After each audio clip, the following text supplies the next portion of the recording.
അപ്പോൾ ഇങ്ങനെ ഇവിടെ മധ്യസ്ഥ പ്രാർത്ഥന ചെയ്യാനൊക്കെ പറഞ്ഞ് നമ്മൾ ഇതേപോലെ തന്നെ ഒരു ഗ്രൂപ്പ് ഡിസ്കഷനിലേക്ക് ഇതേപോലെ നിങ്ങൾ പ്രോബ്ലമൊക്കെ ഷെയർ ചെയ്തല്ലോ, അതേപോലെയൊക്കെ ചെയ്തപ്പോൾ ഞാൻ ഒരുപാട് പേരെ ഇതേപോലെ പരിചയപ്പെട്ടായിരുന്നു. അപ്പോൾ എനിക്ക് തന്നെ തോന്നി എൻ്റെ കല്യാണം കഴിഞ്ഞിട്ട് ഇത്രയും വർഷമല്ലേ ആയിട്ടുള്ളൂ, ഇതിലും കൂടുതൽ എന്തോരം പേർക്കാണ് ഒരു വാദമില്ലാതെ വിഷമിക്കുകയെന്ന് ഞാൻ വിചാരിച്ചിട്ടുണ്ട്.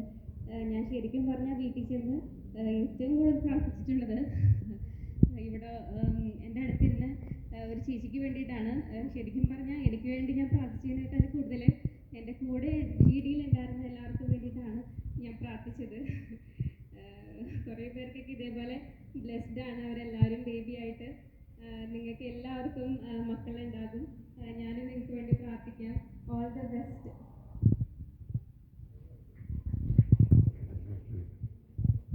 അങ്ങനെയാണോ കൈയടിക്കുന്നത്?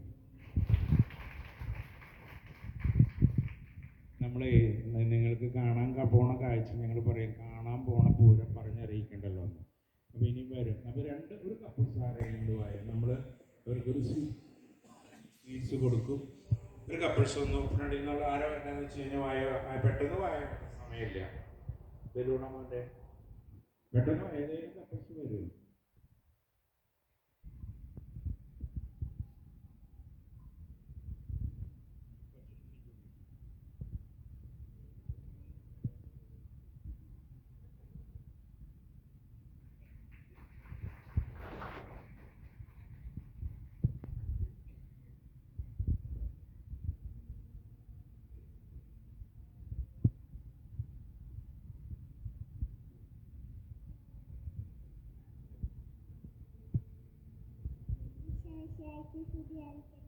കർത്താവിനെ സ്തുതിക്കുവിൻ, അവിടുന്ന് നല്ലവനാണ്.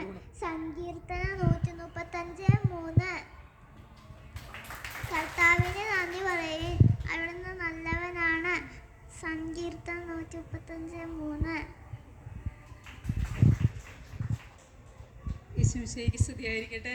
ഞങ്ങളും ഇതുപോലെ ഈ ഫ്ലോറിൽ ഇങ്ങനെ വന്നിരുന്നവരാണ്. ഞങ്ങളുടെ ലേറ്റ് മാരേജ് ആണ്. അപ്പോൾ ഞങ്ങൾ 2 വർഷമായിട്ട് ഞങ്ങൾക്ക് ഇങ്ങനെ കുഞ്ഞുങ്ങളില്ലാതെ വിഷമിച്ച് ഇരിക്കുകയായിരുന്നു. അപ്പോഴാണ് ഇങ്ങനെ ടി വിയിൽ ഇങ്ങനെ ഒരു അടിയിൽ ഇങ്ങനെ ഒരു പോകുന്നത്, ഇങ്ങനെ മക്കളില്ലാത്തവർക്ക് വേണ്ടിയിട്ടുള്ള ഒരു ധ്യാനം ഉണ്ടായിരുന്നു.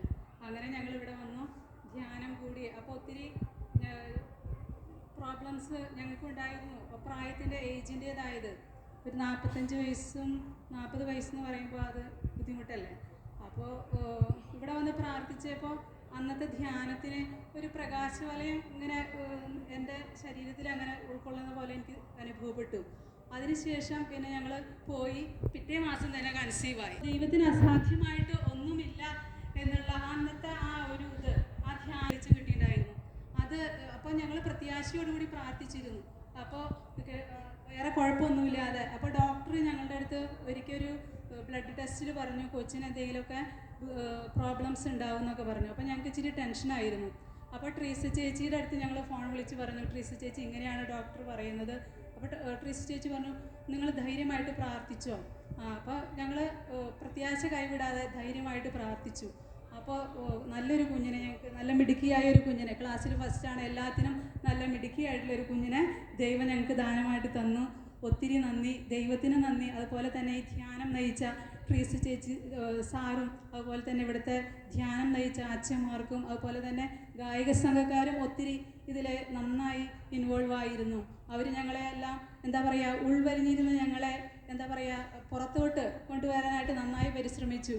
അപ്പോൾ അവരും പറഞ്ഞിരുന്നു ഞങ്ങൾക്കും മക്കളില്ല, അപ്പോൾ ഞങ്ങൾക്ക് വേണ്ടി പ്രാർത്ഥിക്കണമെന്ന്. അപ്പോൾ 12 മണിക്ക് പ്രാർത്ഥിക്കാനായിട്ട് ഞങ്ങളുടെ ഗ്രൂപ്പിൽ, ഞങ്ങൾ 2017 വന്നത്.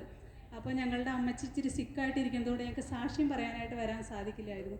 അപ്പോൾ അതുകൊണ്ട് ഇപ്പോൾ അമ്മച്ചി മരിച്ചു. അപ്പോൾ അതുകൊണ്ട് ഞങ്ങൾക്ക് വരാനായിട്ട് കഴിഞ്ഞതുകൊണ്ട് ഇപ്പോൾ നിങ്ങൾക്കും എല്ലാവർക്കും, നിങ്ങൾ എന്താ പറയുക, ദൈവത്തിൻ്റെ അടുത്ത് നമ്മൾ ഒന്നുമല്ല, ശൂന്യമാണ്, സീറോയാണെന്ന് പറഞ്ഞിട്ട് നമ്മൾ ദൈവത്തിൻ്റെ മുമ്പിൽ നിൽക്കുമ്പോൾ നമുക്ക് ദൈവം ദാനമായിട്ട് നമുക്ക് തരും. പ്രത്യാശയോടെ കാത്തിരിക്കുക. അപ്പോൾ എല്ലാവർക്കും all the best. Thank U.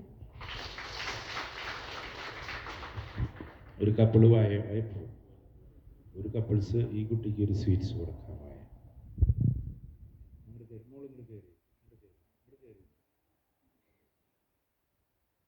നല്ലൊരു കൈയോട് കൊടുക്കുന്നു.